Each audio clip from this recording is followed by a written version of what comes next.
आदरणीय व्यासपीठावरील सर्व मान्यवर, संस्थेचे संस्थापक अध्यक्ष, उपाध्यक्ष आणि आमच्या सर्वांचे प्रेरणास्थान युवा नेते आमचे महेश दादा, उपस्थित पालकवर्ग, माझे मुख्याध्यापक, माझे सहकारी, सर्व शिक्षक आणि बंधू भगिनी आणि माझे लाडके विद्यार्थी, मी सर्वांचं प्रथमतः प्रजासत्ताक दिन साजरा करण्यासाठी इथे आल्याबद्दल स्वागत करते.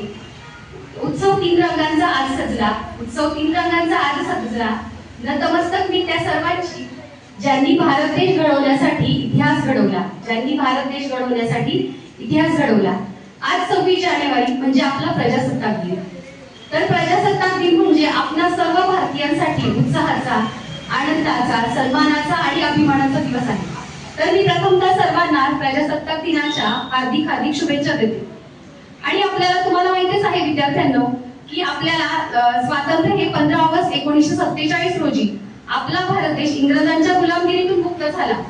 पण आपल्या भारत देशाला खरी संविधानाची गरज होती, कारण की संविधानाशिवाय आपल्या भारत देशाचा कारभार सुरळीत चालणार नव्हता. त्यासाठी डॉक्टर बाबासाहेब आंबेडकर या महामानवाच्या अध्यक्षतेखाली एक समिती निर्माण झाली आणि त्या समितीच्या अथक प्रयत्नातून आपलं एक समृद्ध असं संविधान तयार झालं. आणि 26 जानेवारी 1950 या दिवसापासून आपलं ते संविधान अंमलात आणलं आणि माझा देश प्रजासत्ताक बनला. प्रजासत्ताक म्हणजे काय की लोकांनी लोकांसाठी चालवलेले राज्य. त्यानुसार आपला देश काय झाला, प्रजासत्ताक बनला.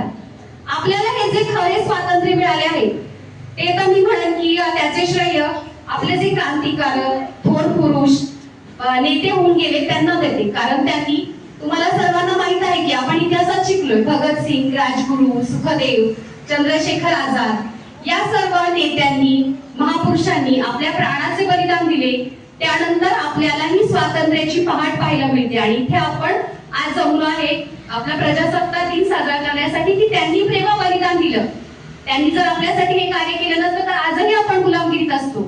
पण त्यांच्यामुळे आज आपण हा दिवस पाहतोय. म्हणून मला त्यांच्यासाठी म्हणावंसं वाटतंय कि ए मेरे वतन के लोगो जरा याद करो कुर्बानी, जो शहीद हुए हैं उनकी जरा याद करो कुर्बानी. या लोकांनी बलिदान दिले, मग त्यांच्या बलिदानाचं आपण स्मरण करतो. पण या देशासाठी आपण काय करतो? मी म्हणत नाही की प्रत्येकाने सीमेवर जाऊन लढलं पाहिजे. आपण फक्त काय करतो की दिवस आले, स्वातंत्र्य दिन आला, प्रजासत्ताक दिन आलं, ओके, सोशल मीडियावर आपण मेसेज टाकतो, शुभेच्छा देतो, इतकंच आपलं कर्तव्य आहे का? तर नाही. मी म्हणेन की ज्याला रक्ताची गरज आहे, जो रुग्ण आहे, तिथे रक्तदान करा, त्यातून तुमचं देशप्रेम दिसेल. स्वच्छ भारत अभियान आपल्याकडे राबवलं जातं व त्या स्वच्छ भारत अभियानामध्ये आपली शाळेचा परिसर जरी आपण स्वच्छ केला, कारण हे ज्ञानदेवतेचं मंदिर आहे, इथं आपण ज्ञान घेतो, ते जरी स्वच्छ केलं तरी सुद्धा आपला ते देशप्रेम त्यातून आपलं व्यक्त होईल. आणि त्याचं पावित्र्य सुद्धा राखणं हे आपलंच काम आहे, कारण इथं आपण सर्वात उच्च ज्ञान आपल्याला इथं मिळत असतं. त्यानंतर आता मला असं म्हणावंसं वाटेल की आमचे व्यासपीठावर बसलेले सर्व मान्यवर, आमचे आदरणीय संस्थापक अध्यक्ष, उपाध्यक्ष, त्यांचे सर्व सहकारी यांनी आपल्यासारख्या गरजू विद्यार्थी आणि शिक्षकांसाठी ही धनेश्वर शाळा त्यांनी स्थापना केली, त्याची सुरुवात केली.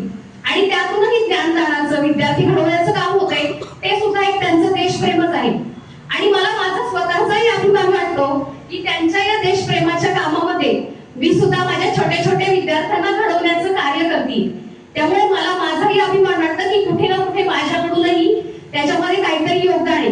आणि यापुढे मी असं म्हणेन की माझ्याकडून आणि माझे सर्व जे शिक्षक बंधू भगिनी आहेत त्यांच्याकडूनही भारताचे सुजाण नागरिक घडवण्याचं कार्य होतंय. आणि मी खरंच आमचे जे सगळे सहकारी आहेत आणि आमच्या आदरणीय व्यासपीठावरील सगळे मान्यवर, उपाध्यक्ष यांच्या या समाज कार्याला आणि देश कार्याला सलाम करते आणि त्यांच्याकडून हे कार्य अविरतपणे चालू राहील अशी आशा मी व्यक्त करते. किंवा मी म्हणेन की अशी मला विश्वास आहे की याच्यात अजून प्रगती होऊन आपल्या शाळेचं नाव कुठेतरी उंचावेल. आता आपली मुलं खूप ह्याच्यात प्रगती करतायत, पण याच्या पुढे जाऊन आणखी प्रगती करतील. त्याचबरोबर बघा, आपल्या आजूबाजूला खूप लोक निरक्षर आहेत. त्यापैकी आपल्या शेजारी राहणारा एक जरी माणूस आपण साक्षर केला तर विकसित भारत घडवण्यामध्ये आपला खारीचा वाटा आपला उचलला जाईल. त्याचबरोबर आपल्या आजूबाजूला पर्यावरणाच्या समस्या सुद्धा तुम्हाला जाणवत आहेत. बऱ्याच जणांना ऑक्सिजनचा वगैरे खूप त्रास व्हायला लागलेत आता, वेगवेगळे जे कधी आजार आपण ऐकले नव्हते तसे व्हायला लागले. मग याच्यासाठी काय आपण खूप मोठी रिसर्च करण्याची गरज नाहीये. तुमच्यासारख्या छोट्या मुलांनी जर एखादं झाड लावलं आणि ते जोपासलं तरी सुद्धा पर्यावरणाचा समतोल राखण्याचं काम आपल्याकडून होईल. तसेच आपण गड किल्ले यांचं संवर्धन केलं पाहिजे, संरक्षण केलं पाहिजे. ऐतिहासिक वस्तूंचा मान ठेवून त्यांचं संवर्धन केलं पाहिजे.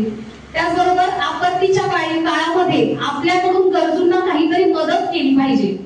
त्यानंतर पाणी, वीज या गोष्टी जपून वापरल्या पाहिजे. त्यासाठी आपल्या शाळेमध्ये सुद्धा तुम्हाला याच्याविषयी बरेचसे कार्यक्रम आयोजित केले जातात की पाण्याचा, विजेचा वापर कसा पद्धतीने करायला हवा.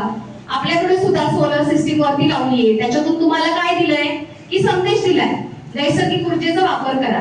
म्हणजे या गोष्टी जरी तुम्ही अंमलात आणलं तरी तुमच्याकडून देशप्रेम व्यक्त झालं असं मी म्हणेन.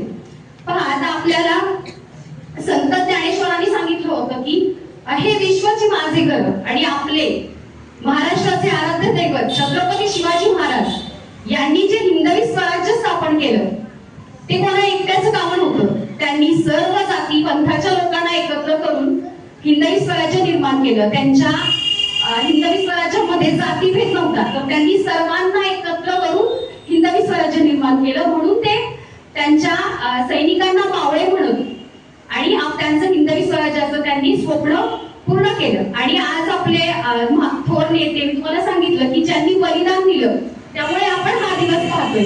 आणि आजही आपले सीमेवर लढणारे जवान, तुम्हाला माहितीये आजही आपले सीमेवर जवान लढतायत म्हणून आपल्या घरात आपण सुरक्षित राहू शकतो, आपले सण साजरे करू शकतो. मग ते जवान किंवा जे महापुरुष लढले त्यांच्यासाठी मला म्हणावंसं वाटतं की ना जातीसाठी लढले, ना धर्मासाठी लढले, ना जातीसाठी लढले, ना धर्मासाठी लढले. माझे शूर भारतवीर फक्त आणि फक्त देशासाठी लढले. आणि आता आपण पाहतोय की समाजामध्ये अनेक काही अशा व्यक्ती आहेत की त्या तुमच्यासारख्या तरुण पिढींना अनेक वेगवेगळी आश्वासनं देतात किंवा प्रलोभनं देतात किंवा व्यसनाधीन बनून तुमच्यामध्ये जातीय धार्मिक तेढ निर्माण करण्याचा प्रयत्न करतात. पण तुमच्यासारख्या सुजाण पिढीने जर त्यांना विरोध केला आणि वेळीच आळा घातला तर कोणत्याच गोष्टीवरनं आपल्या भारतामध्ये किंवा आपल्या समाजामध्ये आपल्यामध्ये तेढ निर्माण होणार नाही, वाद निर्माण होणार नाही. तेही तुमच्याकडून एक देशप्रेमच होईल की अशा गोष्टींना तुम्ही वेळीच जर आळा घातला किंवा बंदी घातली तर ते सुद्धा तुमच्याकडून एक देशप्रेम व्यक्त होईल. आणि मला सांगावंच वाटते की आमच्या शाळेमध्ये याच्यासाठी मुलांना व्यसनाधीन पासून वाचवण्यासाठी एक उपक्रम घेतला जातोय, तंबाखू मुक्त भारत. त्याची प्रतिज्ञा वगैरे म्हटली जाते. म्हणजे शाळेपासून आम्ही असे संस्कार देण्याचा मुलांना प्रयत्न करतो. पण तुम्ही काय खायचं हे तुमच्याही हातात आहे आणि तुम्ही याच्यासाठी प्रयत्न केला पाहिजे असं मला वाटतं. आपण रोज प्रतिज्ञा म्हणतो, त्या प्रतिज्ञेमध्ये वाक्य भारत माझा देश आहे आणि सारे भारतीय माझे बांधव आहेत. मग त्या प्रतिज्ञेत सांगितल्याप्रमाणे आपण साऱ्यांनी एक होऊन आपला भारत देश समृद्ध करण्यासाठी प्रयत्न केले पाहिजे आणि यशाची उंच उंच शिखरे गाठली पाहिजे. आणि आजच्या प्रजासत्ताक दिनी मला वाटतंय की हाच आपल्या देशाला आपल्याकडून काय ठरेल, महत्वाची मानवंदना ठरेल. धन्य ती भारत माता, धन्य ती भारत माता, डोक्यावर तिच्या शौर्याचा तुरा. धन्य ती भारत माता, डोक्यावर तिच्या शौर्याचा तुरा. मानाने फडकणाऱ्या माझ्या तिरंग्याला माझा मानाचा मुजरा, माझा मानाचा मुजरा. जय हिंद, भारत माता की जय.